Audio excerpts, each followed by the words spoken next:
After President Trump decided to illegally and unconstitutionally attack Syria, he received praise from warmongers on both the left and the right.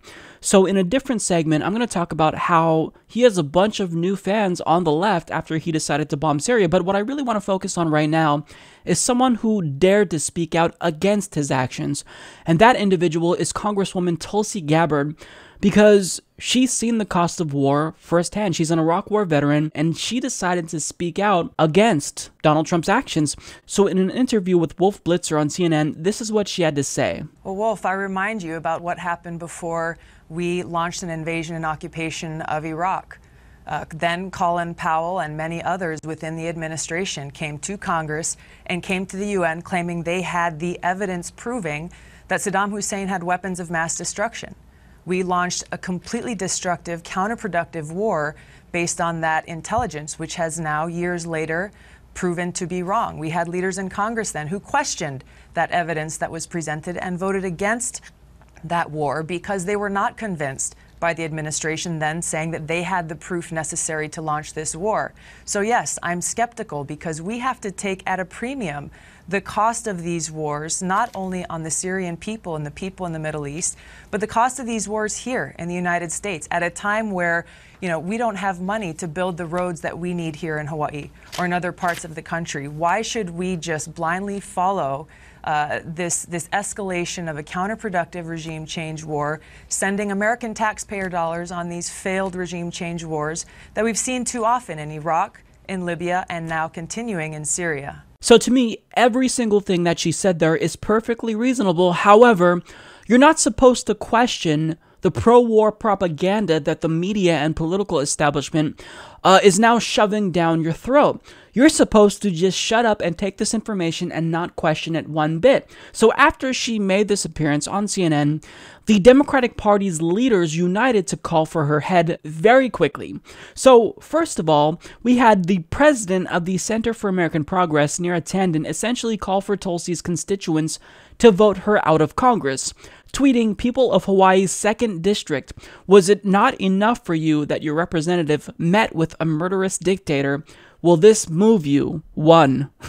Now, I can't not mention how ironic it is that her Twitter icon says resist, and the banner on her page literally says join the resistance. But I mean, when Tulsi does in fact resist Donald Trump on one very important issue, all of a sudden Neera Tanden wants her voted out of office and doesn't want her to resist.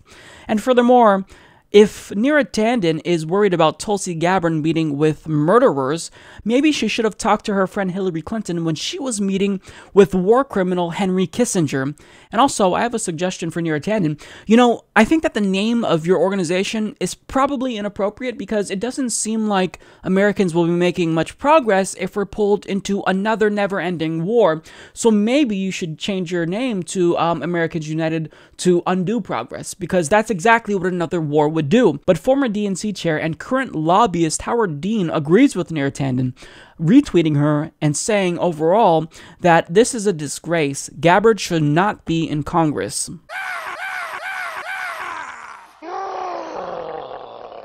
But politicians aren't the only ones that are attacking Tulsi Gabbard. So MSNBC, the so-called liberal media network, dedicated 5 minutes to attacking and slandering Tulsi Gabbard. But did they bring her on to debate her and, challenge her on this topic because they disagree with her? Well, of course not. They just brought on people who would slander her and do their job for them. How do you respond to Tulsi Gabbard? I think it's outrageous. There's a long, well-known history, both in our Intelligence Committee, Amnesty International, Doctors Without Borders. Every single one of these agencies has said that Assad is using chemical weapons. He's a barbarian. He's murdered 500,000 of his own people. I can't imagine how you could make a statement like that, especially being on the Foreign Relations Committee. I can't imagine what could possibly have been going through her head. And to that end, you put a tweet out there. I'm going to read it to everybody, okay? Yeah, go ahead. Okay, so you said that Gabbard should not be in Congress, that this is a disgrace. All she's asking for is proof, though. Is that a bad thing? If you're on the Foreign Relations Committee and you haven't seen the proof in the last 5.5 years that Assad is a butcher and used chemical weapons, there's something the matter with you. Howard Dean couldn't imagine what was going through her head Well, I don't know, Howard, maybe the same thing that was going through your head in 2004 when you campaigned against the Iraq War when you ran for president, because back then, intelligence officials told us that Iraq had weapons of mass destruction, and lo and behold, we invaded Iraq, and we found no weapons of mass destruction. So maybe this skepticism that Tulsi Gabbard is displaying right now, it's so that way we don't have another foreign policy blunder like Iraq. But apparently Howard Dean doesn't want to learn his lesson. Now they then turn to the second warmonger to attack Tulsi. I think it's her looking for headlines, frankly, because there's no other reason to come out with this kind of literally, it is insane to think that Assad is not behind these chemical attacks. And she's looking for her time in front of the cameras, and I think it will prove to be very detrimental to her career, because she also will lose a lot of credibility with her colleagues on both sides of the aisle. This isn't a Republican or Democratic issue of who released those chemical attacks. Both sides agree this was Assad. Now, you may have difference about how we should go forward with it, but certainly he should be held accountable and named as a man who is using weapons of mass destruction on its own people. Listen to what she's saying. She said, certainly Assad should be held accountable. Why don't you just come out and say that you want war with Syria? You want Donald Trump to invade Syria. You want a ground war with Syria. Certainly, I would have more respect for you. But what you're trying to do is you're trying to manipulate audiences. You're trying to prime viewers into thinking, yeah, he should be held accountable. What should we do? And you're trying to plant that seed in their head so they kind of connect the dots and realize, yeah, if he should be held accountable, the best thing we should do is war. Why don't you just say you want war? What's the point of beating around the bush? We all know what you want. Just say that you want war. And she said that it is literally insane to think that Assad is not behind these chemical attacks, and this will prove to be detrimental to Tulsi Gabbard's career. It's literally insane to ask for evidence. Is that what you're seriously condemning here? We shouldn't ask for evidence that Assad did something? Really?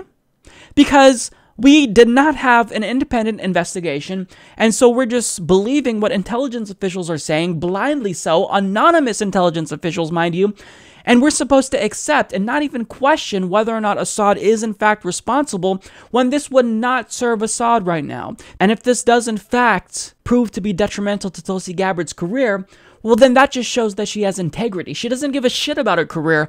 What she wants to do is speak the truth. She's speaking truth to power. And in this case, she's speaking truth to the media and political establishment that is hell-bent on going into another unnecessary war with a country that didn't attack us. So to suggest that it's insane to even question this is outright absurd, and both of these idiots here should be completely ashamed of themselves. Now, my favorite part is that after this pro-war narrative has been shoved down our throats constantly, Howard Dean had the audacity to say this. I doubt the average American thinks that Assad had nothing to do with chemical weapons, or we should have an independent investigation to find out if he did. There have been a zillion. I mean, look, you've got to trust the people on the ground.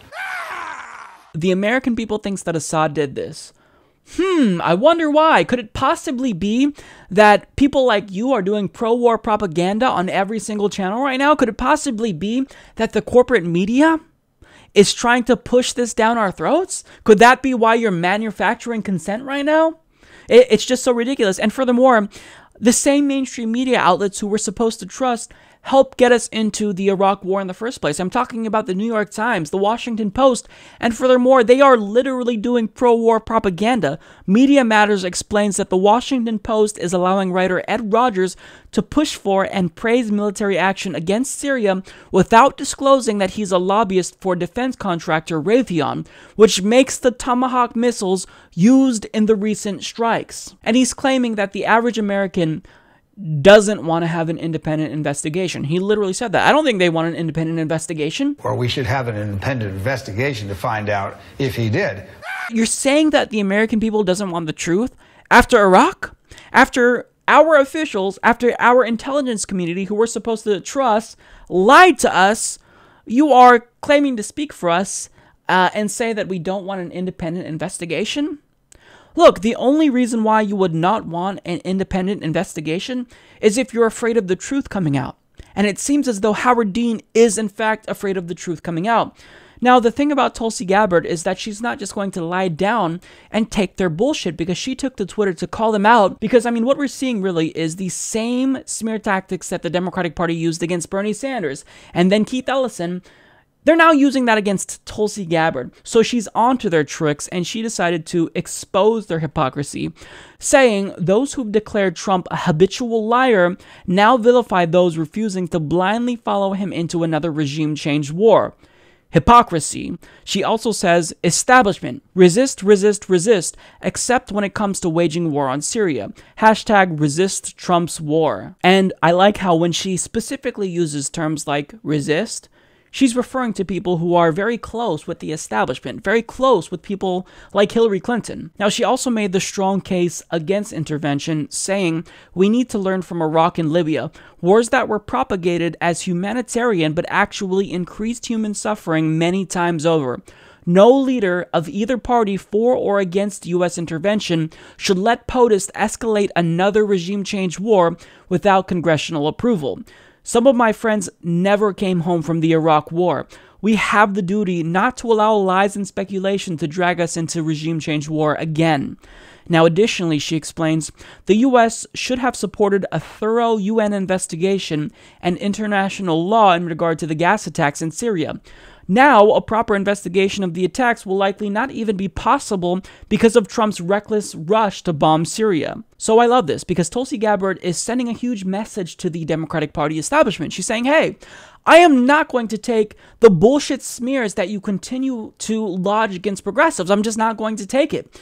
Because, I mean, ever since she resigned from the DNC to endorse Bernie Sanders, there's been nothing that she could do to please the establishment. I mean, Howard Dean first attacked her because she was apparently pro-Trump, because she met with him when he was first elected. But now that she's going against Trump, he's attacking her again. So, I mean, there's no way that she can win. The people from Hawaii basically have her tabbed as extremely ambitious with flexible principles. Really? Yeah.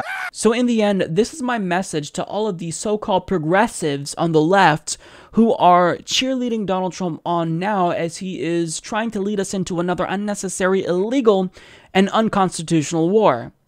Tulsi Gabbard isn't going anywhere. You can try to primary her, but good luck, because she beat her Democratic primary challenger by a 70-point margin, and she ended up defeating her Republican opponent in the general election by a 62-point margin. So go ahead, continue to beat those war drums, but people like Tulsi, they're not going to get less popular. If anything, you're only going to make Tulsi more popular. And in fact, you know what?